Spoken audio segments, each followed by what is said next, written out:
بسم الله الرحمن الرحيم. اللهم صل على سيدنا ومولانا محمد وعلى ال سيدنا مولانا محمد. رب زدني علما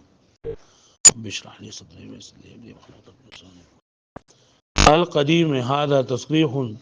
بما علم التزاما اذا الواجب لا يكون الا قديما. مخکې دا الله پاک تعریفونه هغه شروع کړو چې المحدث للعالم هو الله تعالی، چې عالم لره پیدا کوونکی هغه الله پاک دی. او بیا د الله پاک صفات شروع کړو نو په یو صفات ویلو د الله پاک الواجب ویلو او د واجب تفسیری کړو په واجب الوجود سره. وس دلته کې دویم صفت د الله پاک هغه ذکر کوي، هغه قدیم دی. قدیم دې ته ویل کېږي چې هغه مسبوق بالعدم نوي. مسبوق بالعدم مطلب دا دی چې باغې من لکه داسې وخت نه راغلی چې هغه عدم وي. لکه حادث چې دي کنه مخکې راغلی حادث او قدیم. حادث ویل کېږي مسبوق بالعدم ده، نوی پیدا کړی شوی ده، نوی پیدا کړی شوی. چې الله پاک لکه ګوره دا پنسل دی کنه نو دا حادث دی. ځکه دا حادث دی چې د دې کې څه زمانه چې څو چې دې پنسل اړولم او نشان وونو نو دا مسبوق بالعدم دی، نو دا حادث دی. نو قدیم هغه ته ویل کېږي چې هغه مسبوق بالعدم نه وي. مطلب لکه الله پاک ذات ته، دا الله پاک ذات چې کنه دا همیشه نه دی او همیشه به وي. چرته لکه داسې وخت نه دی راغلی چې الله پاک نه دی موجود. نو دا قدیم دا د الله پاک چې کوم صفت ته واجب الوجود دا غینه دا ثابتېږي په دلالت التزامی سره. په څه سره ثابتېږي؟ په دلالت التزامی سره. مطلب دا دی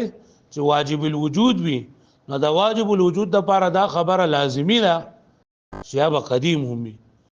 واجب الوجود دې ته ویل کېږي چې هغه ایجاد د غیر ته محتاج نه وي، چې ایجاد د غیر ته محتاج نه وي، یعنی وجود ذاتی وي. دا څه نه چې لکه دا بل چا ایجاد کړی دی. پوه شئ؟ واجب الوجود څه ته ویل کېږي چې هغه وجود همیشه نه وي، همیشه وي. لکه داسې نه وي چې لکه دا چا پیدا کړی دی. لکه ګوره ممکن دی که نه، لکه دا څیز دا ممکن دی، لکه دا انسان پیدا کړی دی که نه، انسان جوړ کړی دی. دا تصویر دا انسان جوړ، موبایل انسان جوړ کړی دی، ګلاس انسان جوړ کړی دی، دا مدرسه انسان جوړ کړی ده. نو دا ایجاد د غیر د محتاج دي، دا ممکن دي. او واجب الوجود ته وایي چې هغه د بل چا دغه ته محتاج نه وي. نو دا کوم څه چې واجب الوجود وي او د هغې لپاره دا خبره لازم ده چې دا به قدیم هم وي. نو د الله پاک دپاره چې کوم صفت واجب الوجود ثابت شوی دی نو د هغې نه دا قدیم صفت دا د الله پاک په دلالت التزامي په طور باندې دا استعمال شوی دی.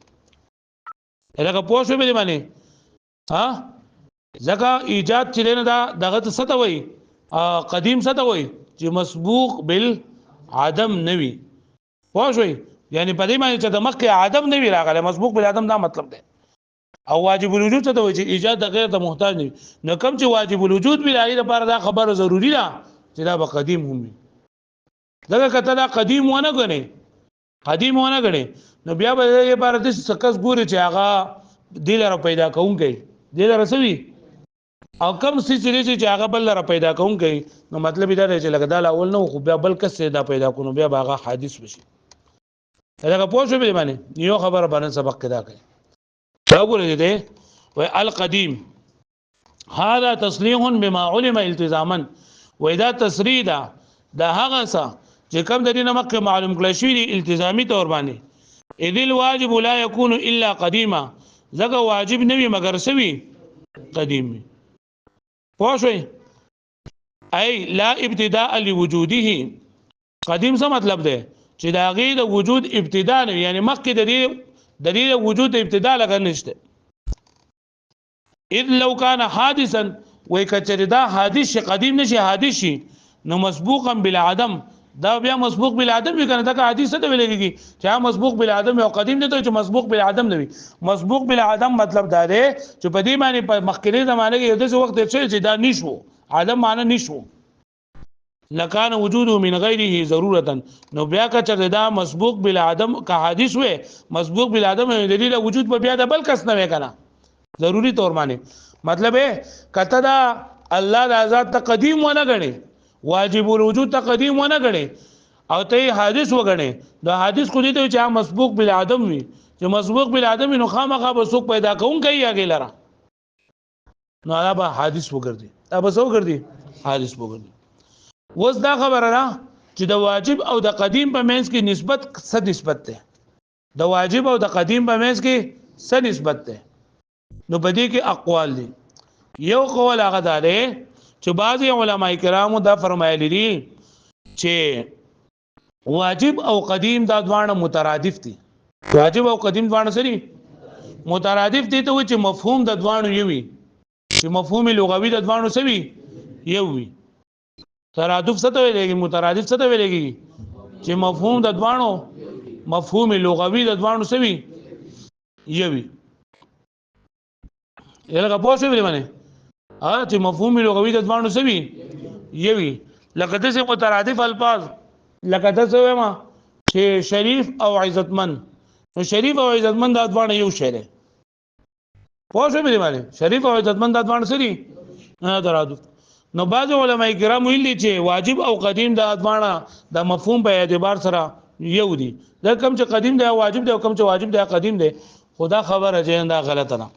دا خبره سره غلطه ده ځکه غلطه ده کنه چې د واجب مفهوم لغوي جدا دی د واجب مفهوم لغوي سره ځکه د واجب مفهوم لغوي منګه چې واجب الوجود څه ته ویل کېږي چې ایجاد د غیر ته محتاج دی چې ایجاد د غیر ته او قدیم څه ته ویل کېږي چې مسبوق بالعدم نه وي نو د دې مفهوم لغوي جدا دی او د بل مفهوم لغوي جدا دی نو لہذا د دوانو په منځ کې نسبت ته ترادف نشته لري البته په کم یو سیس باندې چې صادقي کې په اعتبار د صادق سره دا یو دی ان د دوانو په منځ کې نسبت ته ترادف نشته لري بلکې تساوی فی الصدق پکې تساوی فی الصدق ته پکې سبق دی تساوی فی الصدق مطلب دا دی چې د دوانه په کم ذات د پاره صفت جوړیږي ناغه یو دی لکه ګوره انسان او ناطق انسان او ناطق هغه مې دا معاذ ده دا انسان ده او د ناطق ده نو ګوره د مفهوم ذاتی په اعتبار سره د مفهوم لغوي په اعتبار سره جدا جدا دي انسان جدا سیستم لګي او ناطق جدا سیستم لګي خدا دوانه چې بچا باندې صادقي کې نو هغه یو دي لکه معاذ انسان ده او هم ناطق ده انسان او ناطق دا معنا په اعتبار سره خو یو شان نه دي خو د صدق په اعتبار سره پکې تساوي ده د صدق په اعتبار سره پکې سره تساوي ده وګورئ دې حتی وقع فی بعض کلامهم یعنی د واجب لپاره د قدیم کېدل دومره لازم دي چې بعض علما کرام فرمای چې د دوانو په منځ کې ترادف ته چې واقع شوی د کلام په بازو کې ان الواجب والقدیم مترادفان چې واجب او قدیم دوانه سری مترادف دي لكنه ليس بقديم لكنه ليس بمستقيم لیکن دا خبر صحیح نه ده ولی صحیح نه ده للقطع بتغاير المفهومين ځکه چې دا خبر یقیني ده چې د دوانو مفهومونه چې دا جدا جدا دي د دوانو مفهومونه سری مفهوم لغوي د دوانو سری یعنی ترادف د لپاره دا خبره ضروري ده چې دوانو مفهوم به وي د ترادف د لپاره دا خبره ضروري ده چې دوانو مفهوم لغوي به وي دلته مفهوم لغوي د جدا جدا ده ځکه ایجاد څه ته ویل کېږي چې هغه د ایجاد د غیر نتیجه نه وي چې د ایجاد د غیر نتیجه نه وي د بل چا ایجاد ته محتاج نه وي او قدیم هغه ته چې مسبوق بالعدم نه وي الګا پوه شو به معنی نو چې تعریفات جدا جدا شو نسبت ته ترادف پکې نشته ده وای نسبت ته ترادف پکې نشته ده نو دوه د مل جدا جدا نه دي بلکې نسبت ته تساوی فی صدق پکې دی وای و انما الكلام فی التساوی بحسب الصدق چې دا کلام په تساوی بحسب الصدق ده یعنی په اعتبار دا صدق سره ده په اعتبار د صدق سره لکه څنګه چې ګوره قعود او جلوس دواړه مترادف الفاظ دواړه ناسې ته ویل کېږي کنه دواړه ناسې ته ویل کېږي نو دا دغه شان دي نه دي پوه شئ فإن بعضهم بدي سره دویم دغه وای دویم مذهب وای دویم مذهب دار د یو مذهب خدا او چې د واجب او د صدق په منځ کې نسبت د ترادف ته دا نسبت وای غلط ده دویم قول بګیدار چې د واجب او د قدیم په منځ کې عموم خصوص مطلق ده سبګیره عموم خصوص مطلق ته بګه قدیم دا اعم ده قدیم دا سره اعم ده او دغه چې کوم دي وجود واجب چې دا اخص ده واجب سره اخص وی قدیم اعم ده قدیم اعم ذکر کنه ما ته ګورئ قدیم اعم ذکر چې د الله پاک ذات هم قدیم ده او د الله پاک صفات هم سدي قدیم دي د الله پاک ذات هم قدیم ده او د الله پاک صفات هم سدي قدیم دي او دا واجب چې ده کنه دا اخص ده یعنی صرف ذات د الله پاک چې نه دا اوس دغه واجب ده او صفات د الله پاک چې دا واجب نه دي یعنی دا الله پاک چې کوم صفات دي کنه واجب خو دې ته ویل کېږي یا الله همیشه به وي او دا الله پاک دا صفات دي کنه صفات د الله پاک نو دا واجب الوجود نه دي واجب الوجود نه ځکه دا د بندګانو لپاره هم ثابت دي شي د بندګانو لپاره هم څه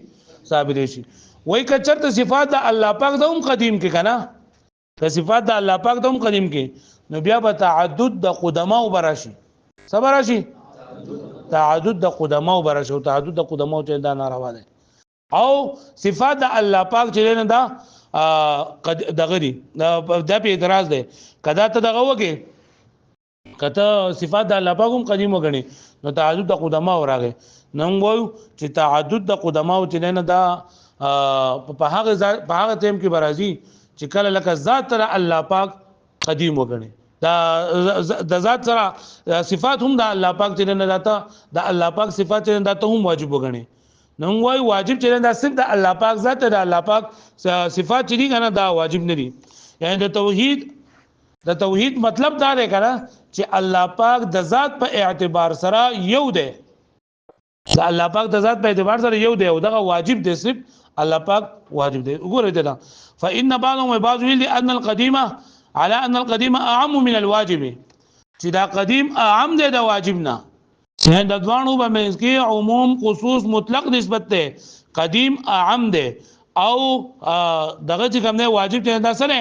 اخص ده قدیم اعم ولې لصدقه على صفات الواجب ځکه چې دا د الله پاک په ذات او په صفات دوانو باندې صادقيږي بخلاف الواجب په خلاف د واجب نه فانه لا يصدق عليها ځکه چې دا دغه چې کوم دی واجب دا واجب دا صرف د الله پاک په ذات باندې الله پاک په ذات باندې صادقيږي دا الله پاک په صفاتو باندې نه صادقيږي ځکه صفات وي واجب شي کنه که صفات د الله پاک هم واجب شي نو تعدد د وجبا او لازم شي یعنی ډیر څه به بیا واجب شي او تعدد د وجبا دا د توحید منافی ده توحید مطلب دا چې واجب صرف یو ده هغه صرف د الله پاک ذات ده هغه پوه شو به معنی کته کا صفات د الله پاک هم واجب شي نو بیا به تعدد د سره شي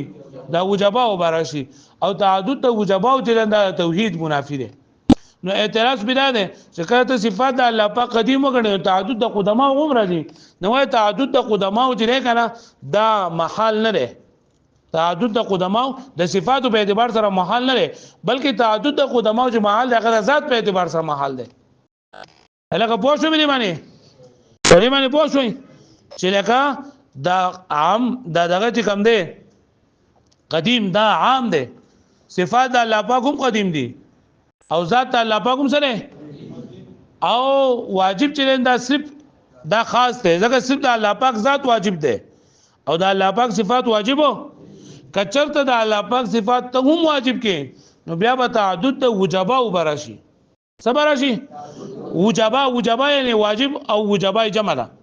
نو ډیر سوزونه به واجب شي او دا د توحید منافی ده د توحید مطلب دا دی چې واجب صرف سره یو ده او بیا دغه ده اعتراض پیدا ده چې ته صفات د الله پاک قدیم کې تعدد د قدما هم راځي د دینه نن تعدد د قدماو چې نه دا حاله مستحیل له حاله محال دي چې کله ذات چې نه پای کې تعدد راشي او دلته کې ذات یو ده خو صفات چې نه دا لګړي نو یې ولا استحاله دا جواب د دغه سوال مقدر نه چې دا بیا تعدد د قدما او راځي کته صفات د الله پاک قدیم کې نه ولا استحاله فی تعدد الصفات القدیمه او محال نه دی دا چې ډیرواله راشي په صفات قدیمو کې وانما المستحيل محال خدا دی تعدد الذوات القدیمه چې ذات قدیمه یعنی ذات وی او قدیم او هغه کې ډیرواله راشي الهغه پوه شو به معنی او بعض بګی دا خبره کړې چې دا دغه نسبت ته تساوی ده ان شاء الله به سبب وي